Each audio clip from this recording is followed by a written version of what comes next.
Now, once you decide, okay, I'm going to take action, then it's like, okay, who am I selling to? This is one that people get really confused about. And I think people want to start with, what do I sell? Like 2 and 3, what to sell, are very much interrelated, right? Because who you sell to is going to determine what you're going to sell, right? If I decide that airline pilots are going to be the people that I feel like selling, then I can be like, oh, well, I have these, this insurance thing that does for houses. It's like, I don't know if that's really the right match for that particular thing. And so sometimes you come in with some past experience. And so I like to, I know I'm going out of order, but hopefully it'll work out in the end. Yep. But I think there's 3 P's around what people figure out. And I tend to talk more about services than products. And I do that because, at least in the US, 78% of businesses are services. Yep. Great way to start as well. Services is a very easy business to start. Right. At the end of the day, you're just doing something that other people don't want to do for money, right? And so pain, profession, and then passion.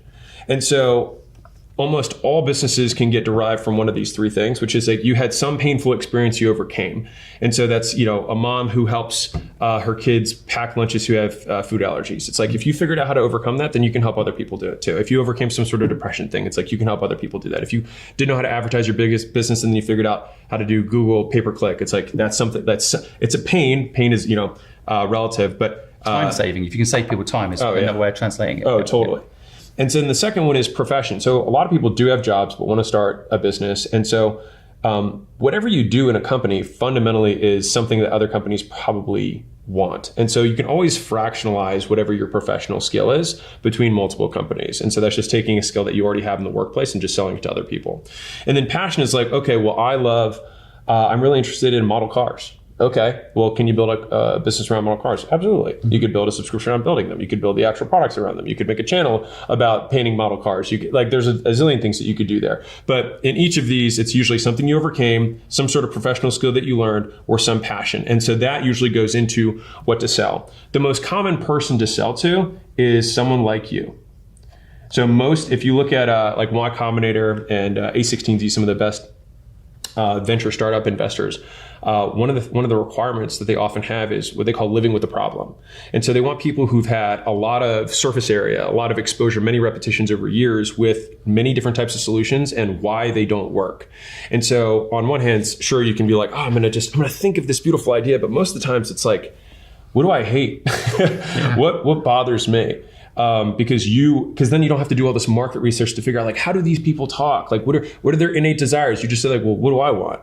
And it's a much faster path. And I think that's where, this is where a lot of people end up starting in terms of who to sell to. They sell to people like that. And you don't need much research in the market when you know exactly your own problem. And interestingly, even at the top level, like Mark Zuckerberg built Facebook to solve his own awkward problem of being socially awkward. Yeah. He wanted to meet girls, he wanted to be liked, he wanted friends, but he found it socially awkward to go out. Yeah. So he built a platform to solve his own problem. Turns out a lot of people have that problem. So I think this like you thing is a really easy way to sell. I guess passion and purpose, do you differentiate the two? No, not to say that it's not true. I usually use those 3 P's. Because I think if people, I believe in sales. There's 3 steps, right? Which is like, people do it the wrong way around normally. But the first step is, do you like the person? Does the person like you? Okay. The relationship stuff. I don't know if people spend enough time doing that. Second is, do people need what you're selling? Sure. A lot of people spend a lot of time selling something they don't need, right? Okay. And then the third step, of course, is like pricing and all that sort of stuff. But I think a lot of the time, like I took 9 years to get to Apple as a client. Okay. 9 years. Yeah. But it's because I had a passion and a purpose to build a company. I wanted to build something that was respected. And Apple being a client would help my company be respected. If I think that purpose really helps you get through in the end on sales. Oh, yeah.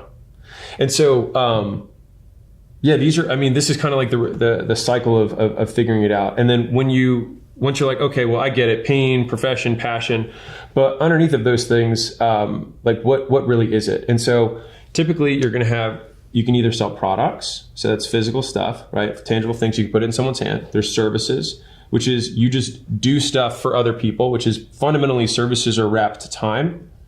And there's 2 types of time. One is the time to learn the skill, and the other is the time to do the skill. So underneath, it's some sort of information advantage that you have, and then the actual doing and execution. And so those are fun. Like services can be as simple as I know how to mow my lawn. I just don't want to do it. On the other hand, it could be, hey, I know how to code and I can code this, site a certain way. It's like, okay, not only do I not want to take the time to do it, to learn it, I also don't want to take the time to do it. And so when you're thinking about products or services, those are the two kind of buckets as I think about them. And then you have SaaS or software. You've got software as a service. You've got apps, things like that. You have something that I like to go into, which is just access. You've got risk. You've got money. And so these are all things that people can buy and sell. Banks buy and sell money. Insurance, buy and sell risk. Access, if you think real estate, there's physical access, there's digital access.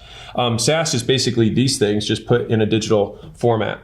And so this gives you kind of like a jump start of like, well, how do I take my passion? It's like, okay, we'll pick one of these ways. It's like you could sell the model cars. You could build the cars for people and then sell them. You could have a SaaS that helps people design their own cars. You could have events where you bring people together and they can show off their cars and race them and whatever. And then you can charge for access to that, or media access. Like if you have, like for me, like this would be like education that still kind of fit inside of here. It's like access to some sort of media. Risk, you could insure people's collections around their cars if they have really valuable car collections, model cars. And then money is, hey, maybe people need lending for this stuff. Who knows? And so fundamentally, like that's how I think through what am I going to sell?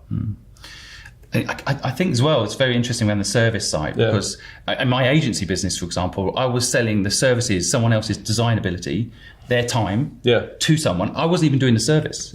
But I helped the person. The designers didn't like